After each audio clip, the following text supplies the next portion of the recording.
अस्सलामुअलैकुम वरहमतुल्लाहि वबरकातुहू। आज 74वें गणतंत्र दिवस के मुबारक मौके पर मदरसतुल बनात अस-सलफिया के प्रांगण में तिरंगा फहराने, तिरंगा लहराने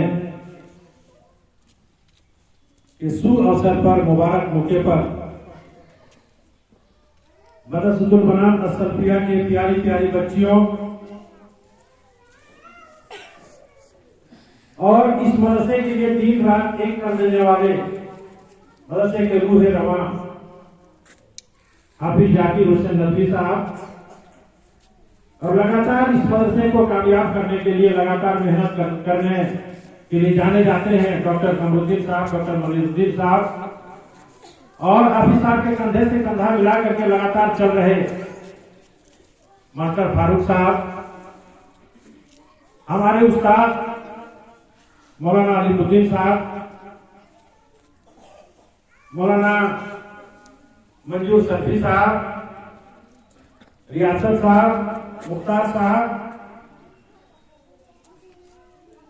जसीम साहब, मंसूर साहब और तमाम नौजवान दोस्तों, प्यारे प्यारे बच्चों, सबसे पहले तो मैं आप सबों को दिल की अथाह गहराइयों से इस मुबारक मौके पर आप सबको शुभकामना मुबारकबाद देता हूं। प्यारे बच्चे बच्चियों के लिए चंद शब्द, चूंकि कई बच्चियां ऐसी हैं यहाँ पर जो इस साल पहली बार देख रहे हैं और कुछ बच्चियां हैं जो पुरानी हैं, उन लोगों को कुछ बातें गणतंत्र दिवस के संबंध में बताना चाहता हूं। प्यारे बेटियों, गणतंत्र दिवस हम क्यों मनाते हैं? ऐसी क्या बात है कि हम तिरंगा गणतंत्र दिवस को फहराते हैं, 26 जनवरी को फहराते हैं? तो मैं बताऊं आप सबको कि देश 1947 में आजाद हुआ था। भारत अंग्रेजों के चंगुल से 1947 में आजाद हुआ था। 1857 से लेकर के लगातार भारत के सपूतों ने, भारत के बेटों ने अंग्रेजों से लोहा लिया, लड़ाई लड़ी।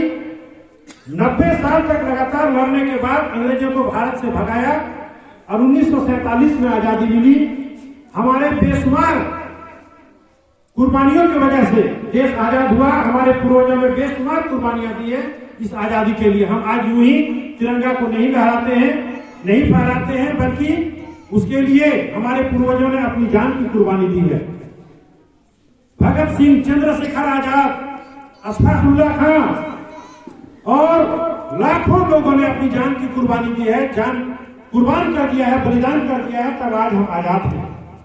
और आज ये आन बान शान से तिरंगा लहराता हुआ आप देख रहे हैं, उस आजादी का फल है, ये उस मेहनत और बलिदान का फल है, तब हम आज आजाद हैं।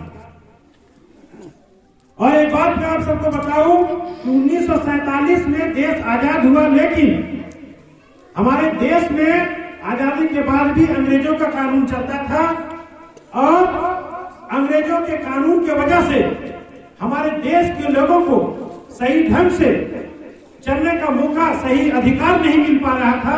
तब हमारे उस समय के बड़े नेताओं में से डॉक्टर भीमराव अंबेडकर, डॉक्टर राजेंद्र प्रसाद, जवाहरलाल नेहरू, तमाम बड़े नेताओं ने एक कमेटी बनाई, संविधान सभा की कमेटी बनाई और 2 साल 11 महीने 18 दिन के अथक मेहनत से संविधान तैयार किया।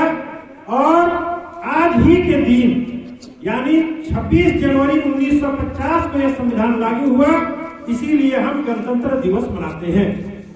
मैं आप सबको एक और बात बताऊं मेरी प्यारी बेटियों, ये जो तिरंगा 3 रंग का हम सब देख रहे हैं, ये इसको तैयार करने का फाइनल जो प्रारूप है वो भी किसी मुस्लिम बच्ची ने ही तैयार किया है।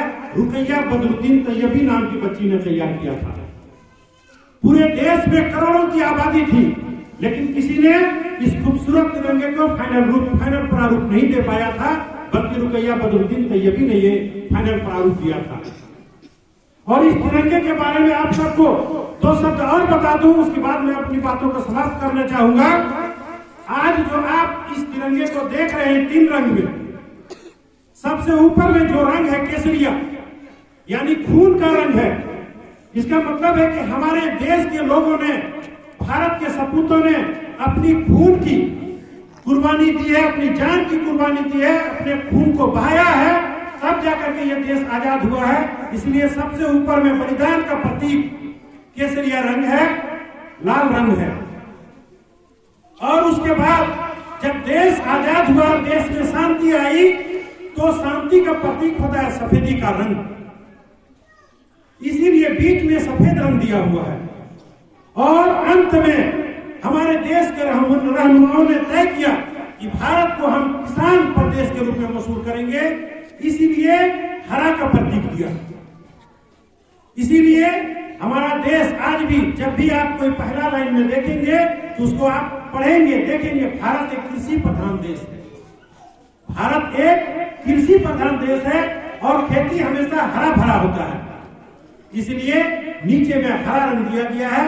तो ये झंडे का 3 रूप का जो आप देख रहे हैं 3 रंगों का, इसलिए ये 3 रंग दिया गया है। मेरे प्यारे बच्चियों, इस मदरसे के असतजा आप सब पर बहुत मेहनत करते हैं, दिन रात एक कर देते हैं। अभी कुछ ही दिन पहले जम्मू कश्मीर की एक बेटी ने 154वां रैंक लाया है। सबसे बड़ा जो देश का एग्जाम होता है उसमें। मेरी बच्चियों, मेरी बेटियों, आप सबसे ये उम्मीद है कि आप सब भी कोई ऐसा रैंक लाएंगे, कोई ऐसा रैंक लाएंगे कि आप सब बेहतरीन काम देश के लिए करेंगे। आपके गांव के लोगों को, आपके माँ बाप को, इस मदरसे के तमाम असतजा को पूरी उम्मीद है इस बात से। मैं इन्हीं चंद शब्दों के साथ अपनी बात को समाप्त करता हूँ। जय हिंद।